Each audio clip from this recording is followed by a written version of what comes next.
A federal judge in Florida has ordered Washington to keep giving the state a powerful tool for checking the citizenship of registered voters. It goes against another judge's ruling that says that same tool could get eligible voters kicked off the rolls. All of this happening as more than 1 million mail ballots start arriving in Florida mailboxes ahead of the primary. The database is called the Systematic Alien Verification for Entitlements Program, also known as SAVE. It's a federal system holding Social Security numbers and citizenship records on people nationwide. Florida uses it to check whether registered voters are U.S. citizens.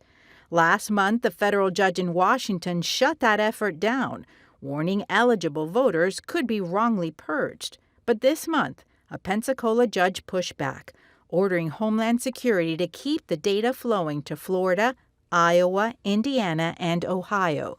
Two courts, two opposite rulings, and Florida is at the center because our state brought the case to court first. Supporters call the checks common sense.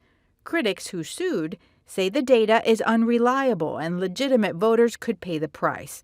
It's worth noting that voting by non-citizens is already a crime, and documented cases are actually rare. The rulings come at a pivotal time when voting in the August 18th primary is effectively underway. More than 1.1 million Floridians have requested mail-in ballots. County election offices face a deadline this week to send them, and the first ballots from overseas voters are already coming back. Monday, July the 20th, is the last day to register to vote or change your party affiliation. Important because of Florida's closed primary. Voters can only select from the candidates in the same party they are registered with. Requests for mail-in ballots closes on August the 6th. And Chris, there's so many aspects of this that bring about questions. The SAVE database is not new. However, it was revamped, right? The searchability of it has been changed. And so why do these two federal cases, why are they so important for voters to know about? Well, I think what the important thing is that Florida using this database is helping to ensure the integrity of voting in the state of Florida. And of course, President Trump has tried to do a lot of things by executive order that have been overturned by the courts because it's a state right issue to handle voting. Mm-hmm. However, the accessibility of this database to the states, the question I ask is why aren't more states doing this to cross-check and to make sure that the voter rolls are consistent with people who are only legally here, who are American citizens, and then in fact have the right to vote. Because anytime somebody that votes that is not a legal voter, mm-hmm. they are unduly influencing in a negative way everyone else's vote because it dilutes it in one way or another. And so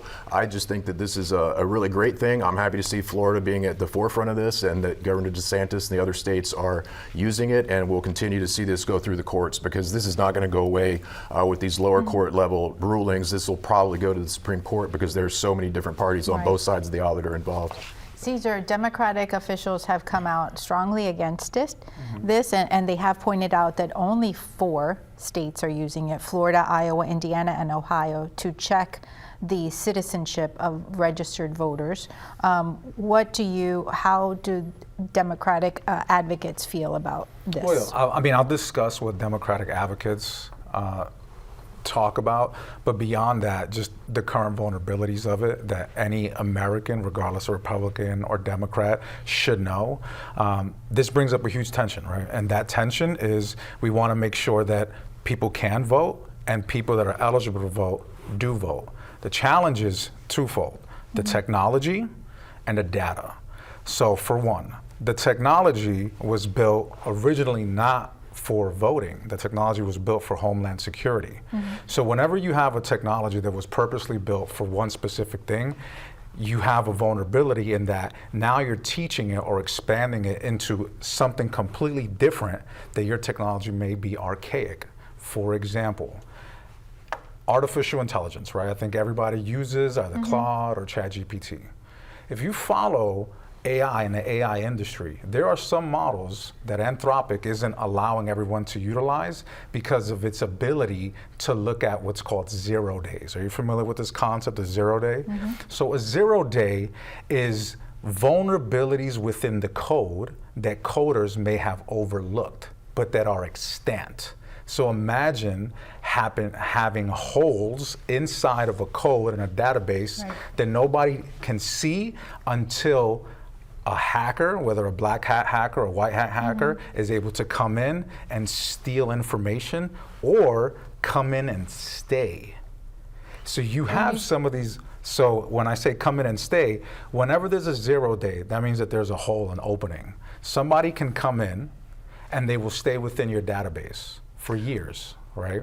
And now the challenge to that is, if you have some of these models that have been leaked, and we're using technology that hasn't been secure against some of these models that can find 0 days and vulnerabilities, now we are opening up our database, not just to check voter identification, but to bad actors globally. And Chris, you have said that in terms of the resources of the government to track this and to keep the information safe, it is all there. Well, I think that that's certainly important. I think that it's something that we all accept, whether or not we trust the government any more than we trust our bank or our utility company or anyone else that has this information, which they have our social security numbers, our credit cards, our dates of birth. We hear about hacking all of the time. I think to not do this, to use this database for the purpose of helping ensure election voter integrity would be foolhardy to suggest that, well, it's possible that this could be end up in the hands of untoward actors that could use it against us would be foolish. There are certainly going to be checks and balances where if somebody gets purged accidentally or intentionally through bad actors, that there will be ways for them to cast a vote, a provisional ballot vote, that type of thing, to provide whatever documentation they need to prove that they are in fact a citizen, and that no voter who is a legitimate voter will be denied from voting in this country. Mitch, as a journalist covering politics for 20 years, this season of primary will be much more hectic, I think, because of all of these stories. Well, it's interesting. On this case itself, I understand, I looked this up, DHS, Department of Homeland Security, on Friday night did tell the federal judge in Washington that they're not going to challenge her ruling. So we are just talking about 4 states now, including Florida, and that will play out, and there might be some litigation. We are getting really, obviously, it's not going to affect this primary. I just don't see that going into, there'll be a back and forth legally. Globally, looking at this is President Trump, this is voting integrity advocates pushing for, in Washington, what they call the Save Voting America Act, a version of which we passed in the Florida legislature this past session, which will not go into effect until 2027 or more like the 2028 election. And this is this big discussion that Chris kind of crystallizes, which is, and Caesar too, in terms of allowing one undocumented person to vote or non-citizen to vote, and how that damages the vote versus removing somebody who is legal to vote, right? Taking away their right, which we have seen in other cases. So that will play out.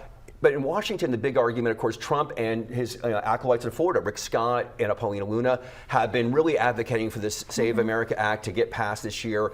We're getting close. So you mentioned we've got the primary in 5 weeks. We've got the general in November. This is, it should be settled one way or the other when we're getting so close to a major election. I don't know how that's going to play out. But again, for us in Florida, by the way, I should say that, again, that won't really matter too much in terms of having to prove our citizenship. That will come into play next year. And that will play into the fact that there are people who are it's going to be a little different, the Washington version, the Tallahassee version. I won't go into that right now.